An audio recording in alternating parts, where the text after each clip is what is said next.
Hello, everybody, and welcome back to another episode. Welcome back. Amanda, you are rounding treatment Yes. on the home stretch. Almost, 2.5 weeks? Less than 2.5 We're on the weeks? final countdown. Yes. And you want to talk a little bit about gratitude today. Yes. I just have been thinking the past couple days about how blessed I have been on this journey so far.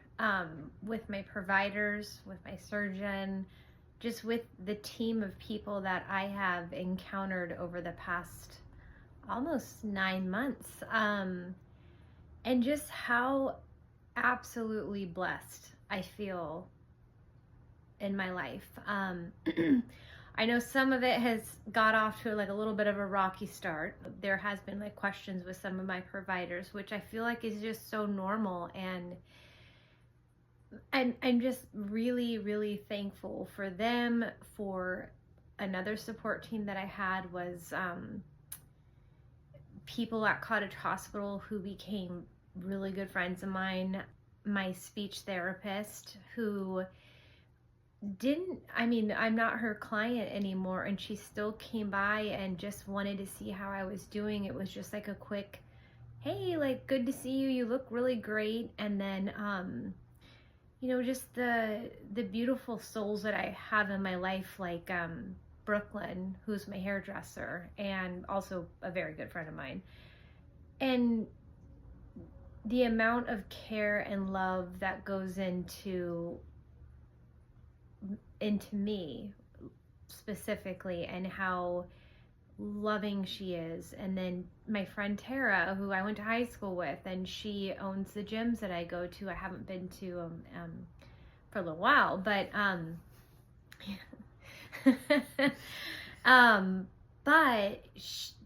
just am truthfully surrounded by incredible people that only want what's best for me, only want to see me succeed, only want really good things for me. And I feel that that's always out there in the world, but I've been really reflecting on the people who have helped so much along the way. Obviously you being the biggest supporter, my mom and my dad.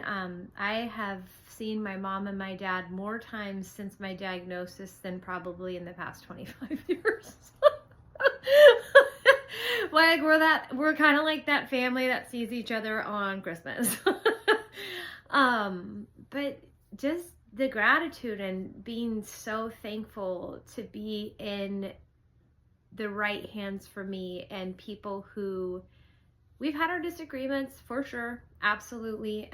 That always coming from a loving place too, bouncing ideas off of each other, and it's not always what I want, or it's not always what they want, but we tend to just listen with an open mind and an open heart, and I'm so blessed. And then also, hello, this community. So grateful for every comment, every direct message that I get. Just in absolute gratitude right now. You and I were talking the other night, and we were sitting here, and two of the cats were sitting next to us. We had our Christmas tree lights still going on in February. Yes, that's not changing. And we talked about how just simple the moment was. It was quiet. There was a little bit of rain outside. It was dark out. Yeah. And we were talking about how perfect that moment was. Mm-hmm. Right? And there was not a lot that we were playing the game that if you could trade this moment for something else, what would you trade it for? And there's not really a lot, and that's really the power of gratitude. Mm-hmm. Is when you can be truly grateful for what you have, you start to be really aware of all that you have.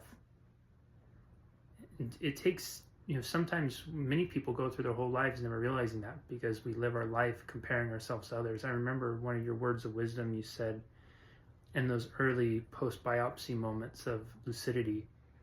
You shared with your friends that you had spent so much of your life comparing yourself to others and making yourself kind of feeling like you were less than, and realizing what a waste of time and how much it's just all bullshit. Yeah. What really does matter is gratitude, love, community, connection. It has been, you saying 9 months, it's surreal that's been 9 months. Almost 9 months. 9 months. But those 9 months have passed the way they have in many ways because you've been so intentional about being grateful. Mm-hmm.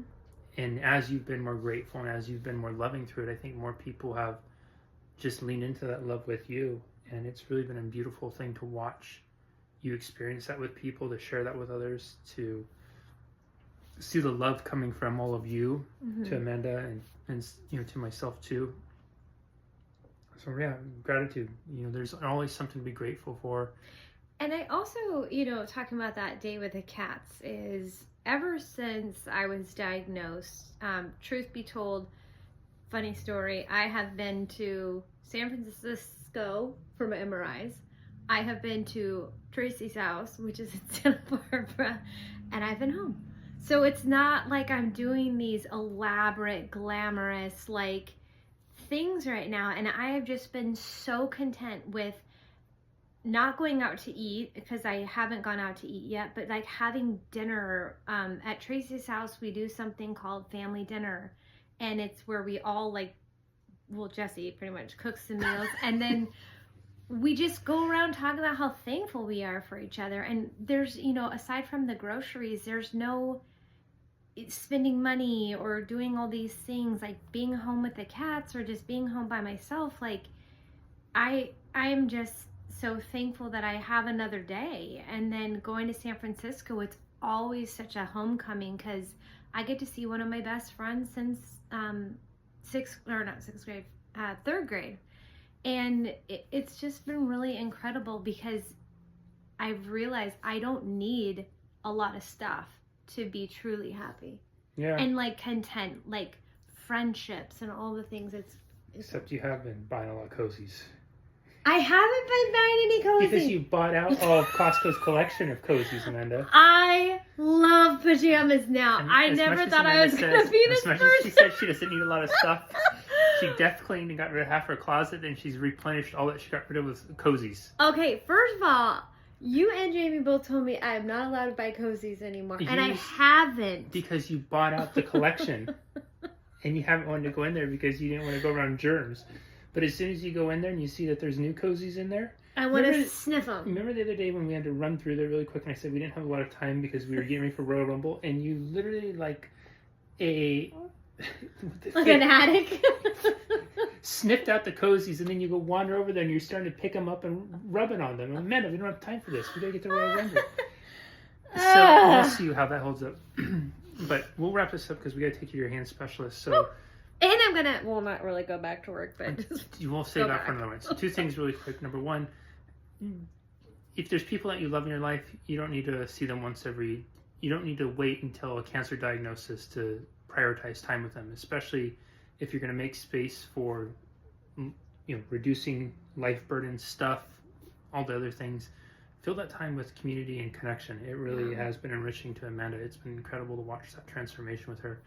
And number 2, we highly recommend family dinner night. We get together once a month with a motley crew of people. It is an interesting, eclectic group always. And we sit down, and before we do, everybody goes through and we will say something that we're grateful for, that we're celebrating.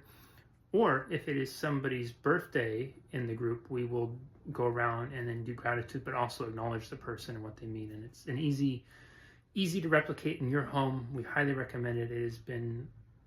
It's like a little mini holiday every month. It's really special. All right? Mm-hmm. We love and appreciate you. We are so grateful for you. If you haven't checked out the It's Your Time to Shine Facebook group yet, be sure to do so. And we will see you all next time. Take care, everybody. Bye-bye.